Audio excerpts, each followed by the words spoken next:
Welcome back to the FEVM Summit. We're excited to have everybody here and excited for this next set of talks. So we're going to be learning about basically unlocking DataDAOs with the FEVM and being able to hear a little bit more from the teams behind GlacierDAO and LagrangeDAO.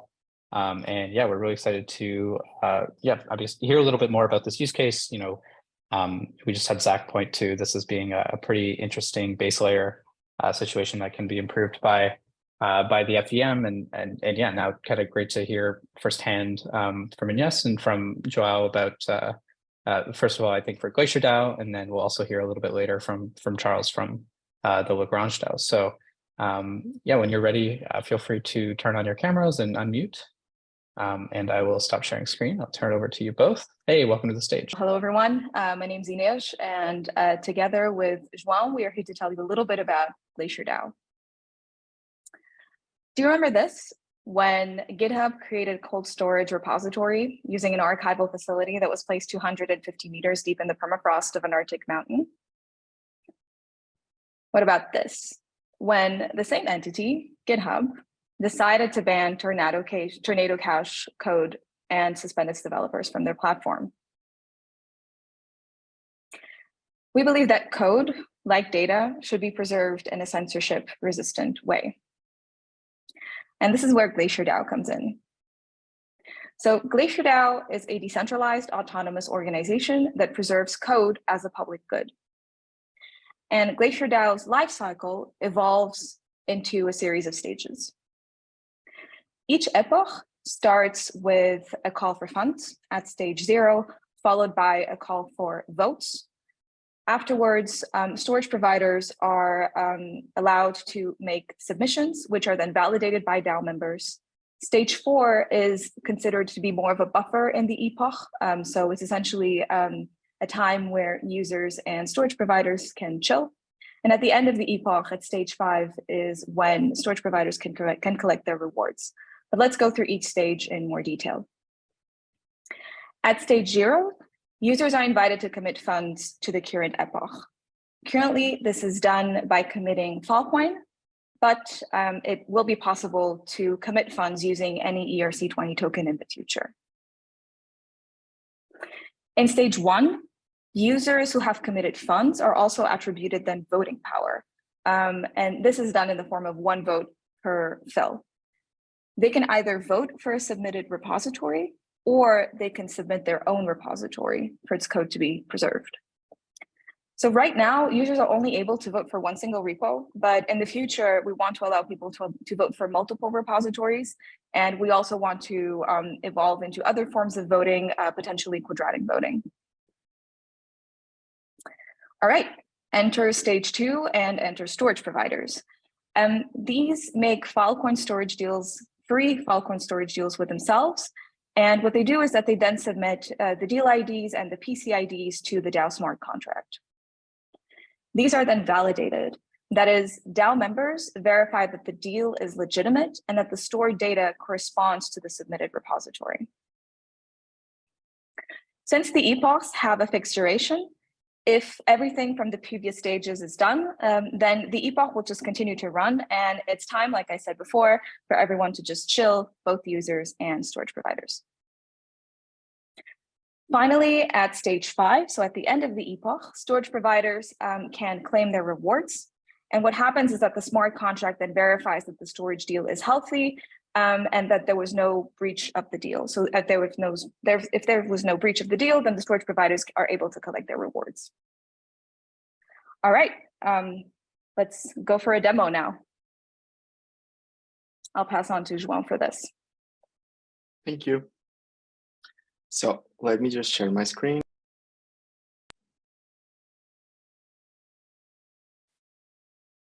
Everything good? Can you see my screen, the website? Yeah. Okay. So nice. So now this is we're now on the GlacierDAO website. I encourage you to view it. We have a video that really shows our smart contract interaction in more depth. There's also some other information, and we've set up like a little demo here. So essentially, our application is not live yet because, as we're going to discuss later, there are still some technical limitations as to what we can do with Solidity and FEVM.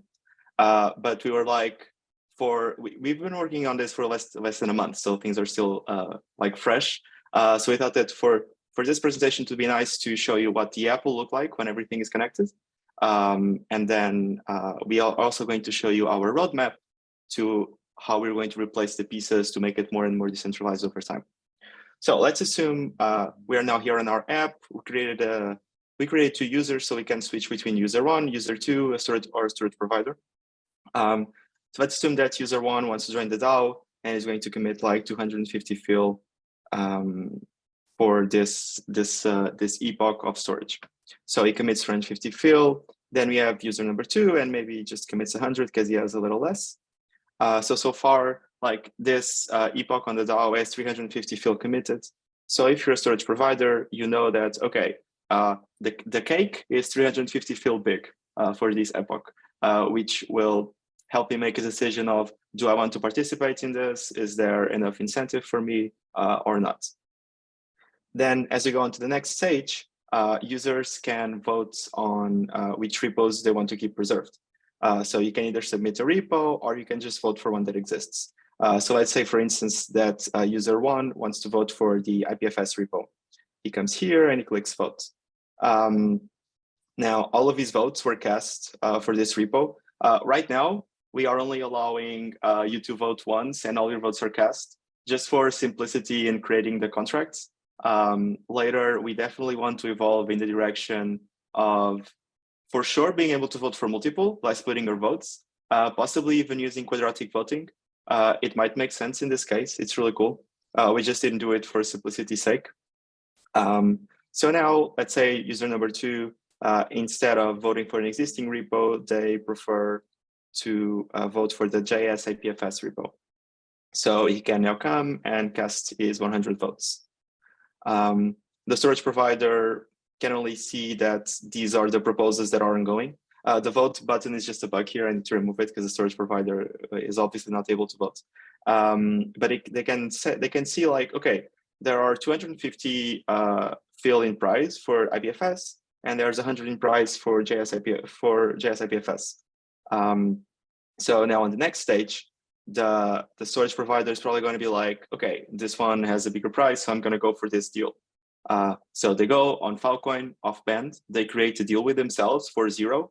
The reason why they create the deal for 0 is because the rewards for storing this data are expected to come from the DAO, right? Not from Filecoin's native rewards mechanism. So in this case, what you're doing is like thinking, well, it's okay for me to do a deal for 0 through Filecoin because I'm going to get more rewards from the DAO on some native token from the DAO or even from fil directly from the DAO. So they can, for instance, come here and apply for the IPFS one, and then they put the deal ID and the PCC ID. So these are 2 identifiers that you get from Filecoin deals. If you go to FieldFox, which is like the blockchain explorer for Filecoin, you can see this data there. But for now, we can just put some gibberish just to make sure that it stays here. So they submit their application, and at this point, users don't do anything. It's just the source providers. Once they have done their applications, time goes on, we move to the next stage. And what they see here is that their application is now awaiting approval. This is because this is the time where the DAO members get to vote. And why are they voting? So one of the limitations that we currently have is that it's very hard. I'm not going to say impossible because I'm sure someone might be able to do it. It would actually be a pretty cool hackathon project if you could, but it's really hard to verify that a Filecoin deal contains like exactly the file, like the zip file from the GitHub repo. Like to start with, you would need an oracle to know what the like GitHub URL actually means. But I guess eventually the submissions for repos could include the repo hash as well. But still on chain, you would need to hash the entire repo, which is an insane memory requirement, obviously. And you would need to hash essentially the data available on IPFS and then compare it to the hash of the GitHub repo. That's tricky. So what we are doing is we are calling on the DAO members to go on Filecoin verify, so go on Filecoin, get the data from Filecoin. So from the deal ID and the PC ID, get that from Filecoin, hash that data, compare that against the hash of the GitHub repo. And if they are satisfied that the storage provider is indeed maintaining the data that they say they are, then they vote yes. Meaning, yeah, I checked, it looks legit. Once the vote reaches 50%, like if 50% of the DAO members vote that the deal is legitimate, it's considered to be approved. Meaning that the DAO is voted and they have approved this. So in this case, user one has more than 50% of the votes. So it becomes automatically approved, this deal. So when we go to the next stage, the storage providers can see that their deal was approved. So the DAO is voted, it has approved this deal. The potential reward here is 250 FIL for this deal. This value is incorrect here, we have to fix it. You can see that the potential award is 250 FIL. So at the last stage, they can collect their reward. The way the reward collection works is there is a method on an actor on Filecoin. Actors on Filecoin are like smart contracts. We're going to go over this after on the architecture. But essentially, the smart contract can verify that a Filecoin deal is healthy. What this means is that for the whole period of the deal duration, the storage provider was able to provide the necessary proofs of space-time. However, if they have not done that, the deal is not healthy, then they're not able to collect the rewards because obviously they did not keep their promise to the DAO. So they would not be able to collect anything. But in this case, assuming that they did, they'd be able to collect here 99, not 99 is again the wrong number. They'd be able to collect 250 FIL and get that money sent to their wallets. So now let's look at the architecture of this and where we are going from here. So the way we want this to work is we have our little front end, which is what we just saw in this demo. This front end is connected to a smart contract, which is written in Solidity. The data, maybe like it gets data through some indexing server, or like maybe we deploy a graph on the Filecoin network to get this data from a REST API or from a GraphQL API instead of going directly to RPC calls, but that doesn't matter. So there's a Solidity smart contract that handles the voting, the DAO funding, the storage provider rewards, the deal making, and the deal verification. The key pieces here is that the deal making and the deal verification need to talk with FVM actors, which, like I said, are like smart contracts on Filecoin. But unfortunately, this part is still under construction, so it's not ready yet. There is no Solidity library for Solidity smart contracts to interact with Filecoin primitives. There is a mock library available. You should search the docs or search Discord for that, or maybe I can send you the link later. So you can see what the interfaces will look like, but it's not actually working yet. So there is that limitation there. So we are keen to get this off the ground and get it working soon. So what we were thinking of doing right now, so just to summarize the current roadblocks that we have is that there are no Solidity libraries. And also, if you want to call actors on the FVM from Solidity, you have to encode the parameters in CBOR, and that is a tricky encoding to do in Solidity. I heard that there's already a library for that, but I couldn't find it yet. But that's also a tricky part. So right now it's just hard to make those calls. So what we thought we would do is to make the deal making and deal verification work for now is we would use web3.storage, which is also a product of Protocol Labs. And essentially it is an abstraction on top of Filecoin and IPFS, where you can go, you can store files very easily. I think they have a REST API as well. So you can do it programmatically from some server. So our goal is to have the DAO, like some DAO members, DAO administrators, something like that, replace the storage providers for this intermediate period before the Solidity libraries are ready. And what would happen is the DAO goes on as normal, but the proofs are submitted by DAO members who have stored this deal on Web3 storage. So they would just put some pointer to that data on the verification stage. And the DAO would still vote if the deal is valid or not. And that's very easy to do because on Web3 storage, you get not only the PC ID and the storage ID, but also an IPFS ID, which makes it much easier to retrieve the file because it's pinned by their servers. So that's what we're thinking of doing right now. So right now we have our demo app. We also have some smart contracts which work, except for the part of talking to the FVM. So even though they work, they're not very useful at the moment. So what we're going to do is replace some of those components with Web3.storage. And then once the Solidity libraries are available, we are going to swap Web3.storage for native Filecoin primitives in Solidity. So yeah, this is extremely exciting though. I'm not sure if anyone here has experienced developing Solidity, but it's really cool that you can just take all of your Solidity knowledge and write a smart contract and deploy it on Filecoin. And even though the storage primitives are not there yet, you can still start playing around with it. You can go on the Wallaby network, get some testnet Filecoin, and just deploy it and see things running on Filecoin. I was blown away when I tried it because it was super easy. I wrote a little blog post on how to do like a hello world on Filecoin. So like, if you want a link for that, you can just send me a message on Discord. But yeah, there's a lot of cool stuff to do. So yeah, thank you for your time. You can see mine and Ines's Twitter handlers here at the bottom. Maybe hurry up, we don't know for how long Twitter will be running. I'm just kidding. There's also a link to the website. And yeah, let us know if you have any questions. I think we have some time for Q&A. So that's it.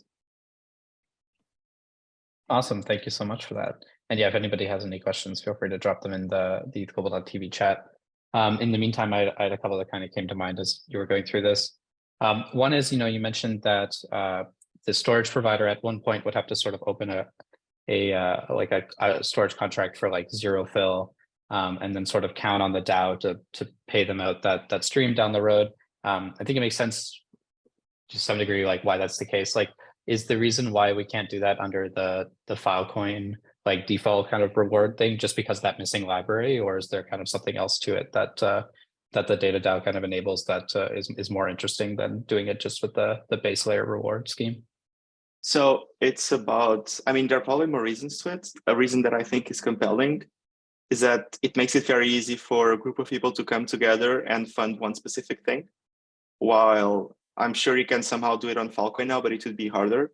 As in like some DAOs exist and they solve problems that could be solved before, but they make the cost of, what's the word? Cooperation much lower. So that's kind of the idea here. You can come together with a bunch of friends. If you feel very strongly about a certain piece of open source software, we like everyone chip in $5, and maybe we can start this for a long time. And I think that's pretty cool.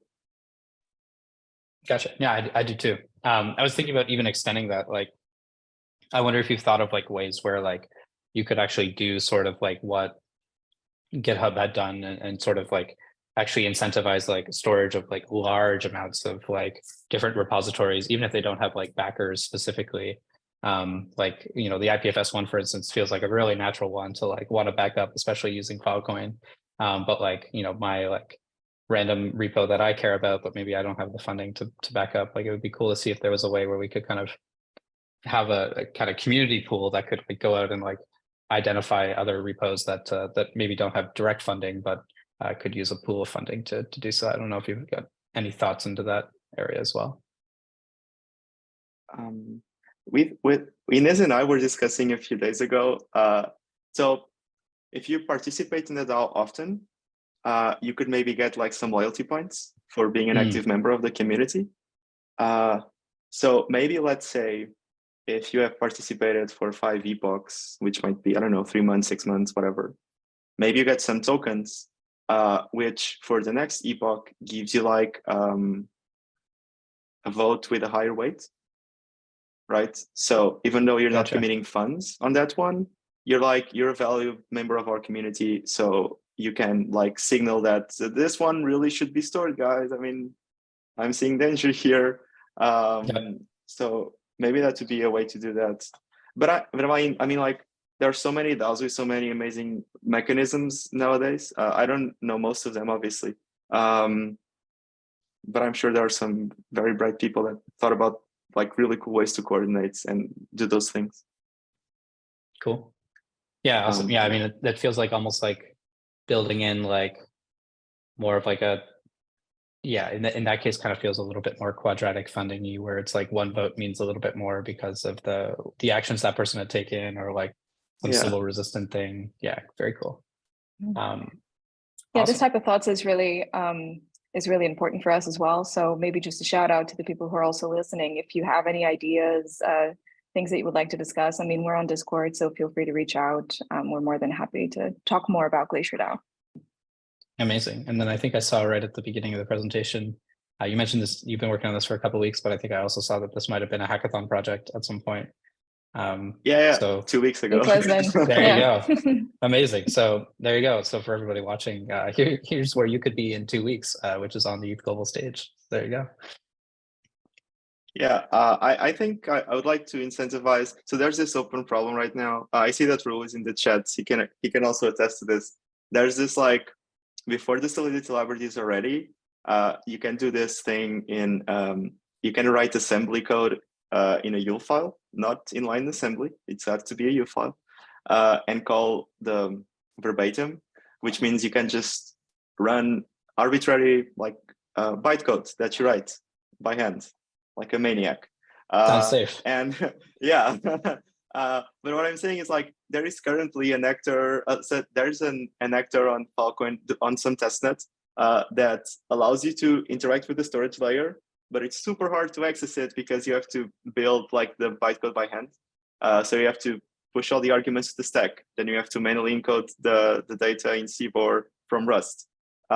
If you can make that work, that would be amazing. We haven't been able to make it work yet. But if you go to our GitHub repo, you can see all my failed attempts with commented codes of like manual bytecode. But if someone wants to pick that up, that would be amazing. Jeez. Well, I mean, it's possible. At the end of the day, somebody did make Roller Coaster Tycoon in assembly, so I'm sure we can do storage deals in assembly too. But yeah, I think you need to be a special kind of developer to really want to put yourself through that. So if there's any of you out there, feel free to give these guys a hand. All right. Well, thank you very much. I think we're gonna just move on to Charles's talk next.